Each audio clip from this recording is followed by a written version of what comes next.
Hello, friends, and welcome back to another episode of Mark My Brain. Today's episode will be all about happiness. Specifically, should we chase or pursue happiness in life?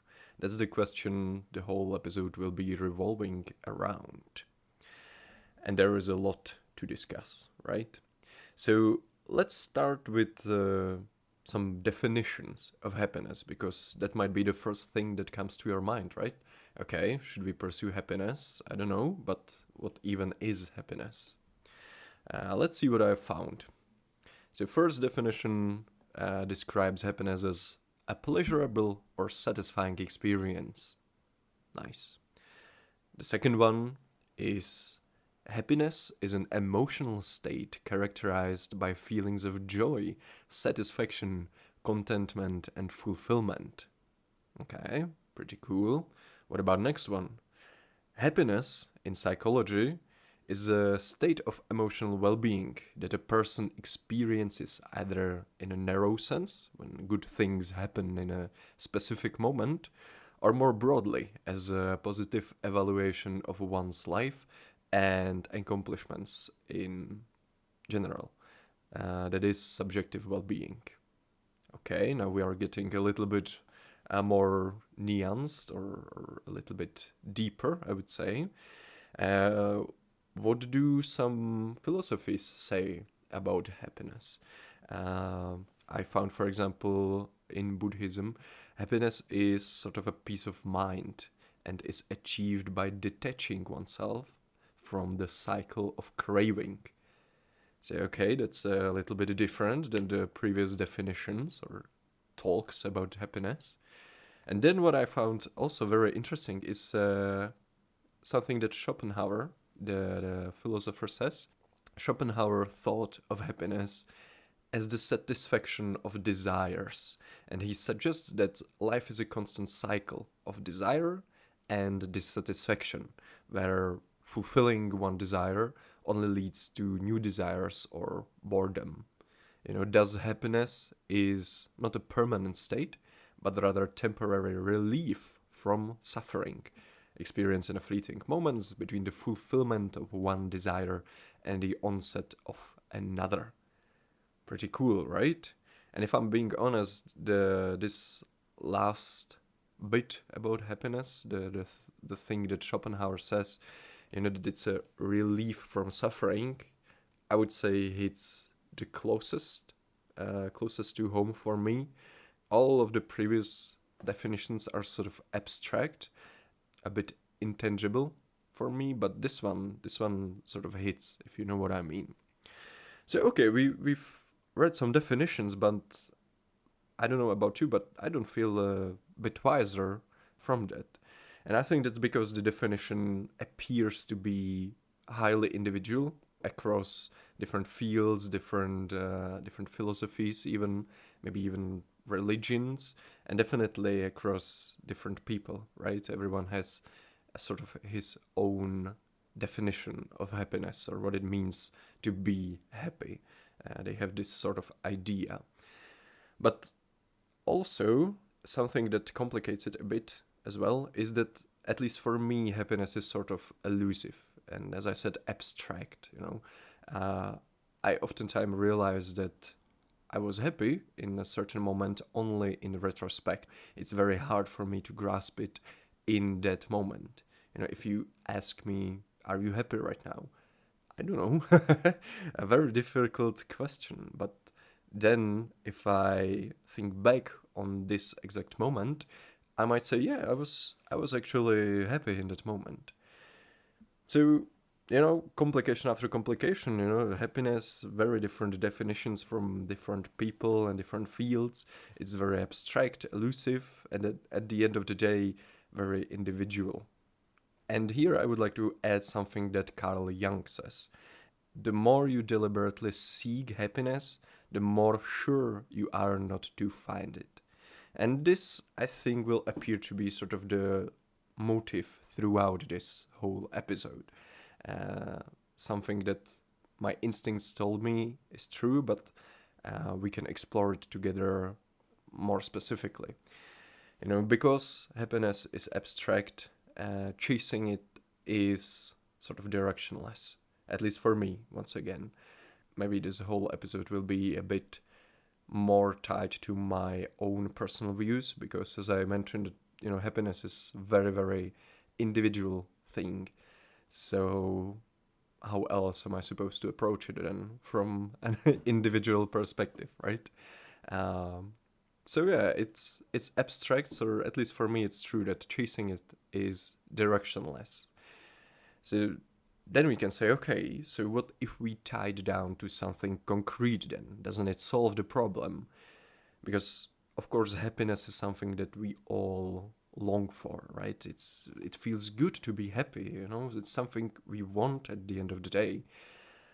So how can we go after it, if you understand me?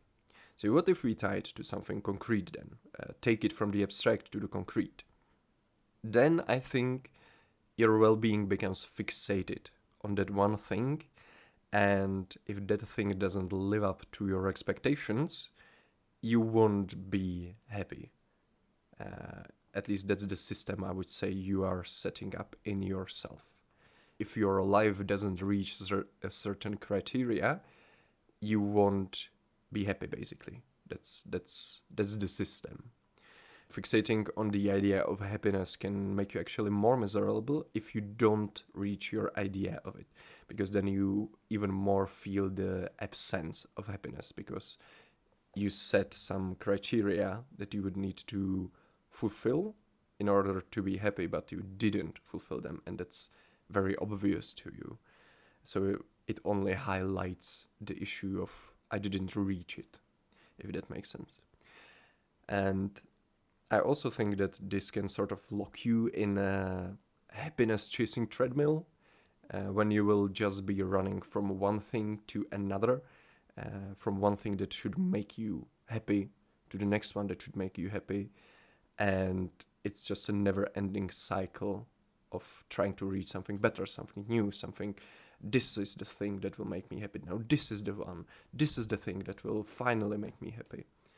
So that also doesn't sound great to me. But as I mentioned, feeling happy is great. We want that, right? Often it's tied to pleasure as well, which also feels good. I mean, in any form. And we want to feel good in life, right? So is chasing pleasure the answer then? I also would say no, because here I see the dangers of hedonism, basically. You just run from a stimuli to stimuli, never truly satisfied, because you will always require a bit more. After a while, you adapt to the level of happiness, or in this case, the level of pleasure you're experiencing, and you will need more to feel the same way you felt before, to feel the same happy as you felt before. And that doesn't seem to be great either. But something I mentioned, never truly satisfied, in this paragraph, you will never truly be satisfied. So can we solve that problem, perhaps? So satisfaction in life. If I ask you, are you satisfied with your life?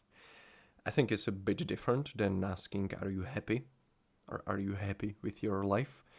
Because satisfaction doesn't necessarily have to be tied to happiness, I think. Because it seems more like a purpose or fulfillment problem than happiness and joy problem.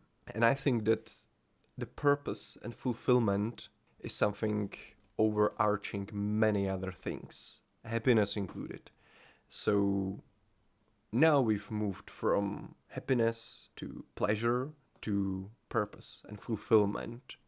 And I think we are getting sort of closer to what should we seek in life or actively pursue in life. Because I feel fulfillment or purpose is sort of a higher thing, or a higher principle than happiness. Or you could also think about it as being more fundamental. Without it, there, I think, can't really be happiness. My instinct is to say that you can be fulfilled without being happy, but you can't truly be happy without at least some sense of fulfillment, if that makes sense. I will try to give you an example. Idea that comes to my mind is an artist or scientist completely devoting himself to his work, despite being miserable because he sees purpose in it.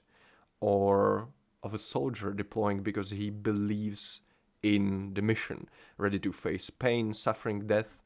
That gives me the idea that you can have a sense of purpose or fulfillment without being happy. But as I mentioned, I don't think it works the other way around. You can't be truly happy without feeling at least some sense of fulfillment in life. So is pursuing fulfillment the answer then? And then I'll feel happy and good? Maybe it seems better than going after pleasure, for example. But of course, now the question is, what if you're unsure about your purpose or can't really seem to find the right course towards fulfillment for you? I think that's partially normal, especially if you are, as me, for example, in your 20s. And what I've found to be a great indicator that can help you with this is excitement, sort of tuning in to finding excitement in life. Find what makes you feel excited about doing, if it's ambitions, chasing dreams, individual activities, and go for that.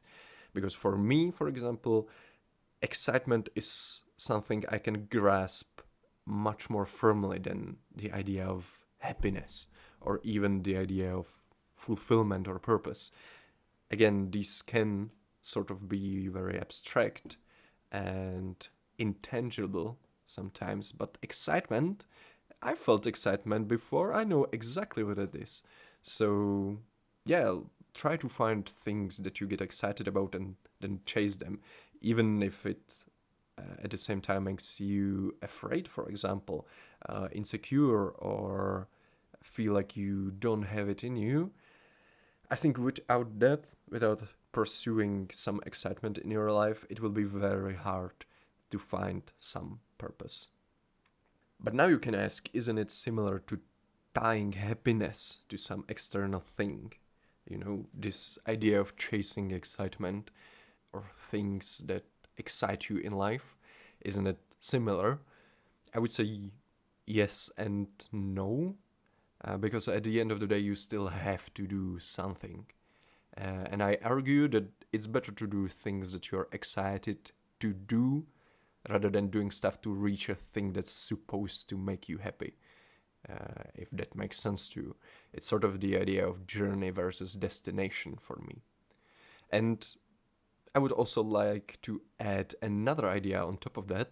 There is this, Stoic idea that happiness comes from how we think about things rather than the things themselves. And an example I can give you is travel, because someone loves it, gets super excited about traveling, going on vacation, is full of energy, enjoying himself every minute of their vacation, and someone hates travel. It's a chore for them, it's super stressful, they don't feel good and are happy when they are done with it. So it's not about the travel itself, right? But it's about how you view it, or what is your position. So I would say aim for your purpose with excitement and feelings of fulfillment, and then try, I would say, with your mindset and thoughts to add colors to the journey that can represent the happiness. Because your mind definitely does have that power to view things in a different light. And another interesting point that rings very true for me personally is again something that Carl Jung says, and it's the faculty of perceiving beauty in art and nature. He puts this as one of the key factors or conditions that help facilitate happiness in someone's life. And that resonates with me a lot, perceiving aesthetics, wondrous artwork, the beauty of small details in everyday life, whatever it might be, the little smell of coffee, the shadows playing on your window, whatever. And then, of course, creating some sort of art yourself, sketching, drawing, writing, again, whatever it might be, they all help bring me closer to sort of a peaceful mind. And through that, maybe even to happiness. I would argue maybe it's something tied to fulfillment, especially with the creation of art. That's the activity that I see some purpose in. And if I tie it to the point about excitement, yes, it's something that excites me. As does, exploring new artworks, going to museums, galleries, and seeing artwork of other people. Perhaps it's because we find beauty. It directly contrasts the suffering and the darker sides of life, which is something that can potentially tie even to the Schopenhauer's idea I mentioned in the beginning. So, should you pursue happiness in life? A very difficult question we tried to explore a bit in today's episode. We started with some definitions, found that it's very highly individual and sometimes abstract. We try to reason like, okay, should I try to tie it to some concrete thing? Should I try to find pleasure then, or aim for pleasure in life? We found that it might not be such a great idea. Then we turned our attention to fulfillment and sort of purpose in life. And that sounded a little bit better. So we try to explore ways how we can fine-tune ourselves to find this thing in life, this fulfillment and purpose. And one of the key takeaways I would like you to take away from this episode is finding excitement in life, which I think is very crucial to then creating some purpose for yourself, and again, maybe finding even happiness. And that's basically it. So if I should answer that question, the question that we asked in the beginning and now in the end, should you pursue happiness in life? I would say no, or at least not directly. Because I think if you try to pursue it or chase it directly, you will hardly find it. Rather, I would again advise you to turn your attention to other things, things that excite you, things that you find some purpose in. And then I think if you look back on those activities, those moments, experiences, you will find that you were actually happy and that you are living a happy life. And the difference between chasing or pursuing happiness and pursuing excitement, for example, is for me, firstly, in that excitement is something that I can grasp much more firmly than happiness. Happiness is sort of an abstract label, again, at least for me. So, in that sense, if I focus on pursuing things that excite me, it becomes much more real. The direction becomes much more clear, I would say, than just aiming at happiness. And another problem with aiming at happiness is something we have demonstrated in this episode, and that you can easily get sort of locked in a cycle of chasing a new thing, a new thing, and new thing. Again, because it can be so abstract that you get attached to the wrong things, you fixate on the wrong activities, and it then becomes much harder to even find the true happiness you wish for.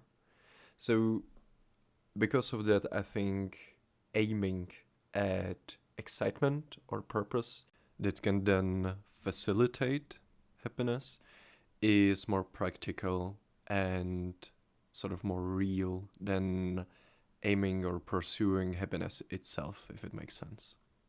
And that's, I think, the end of today's episode. I hope you enjoyed it.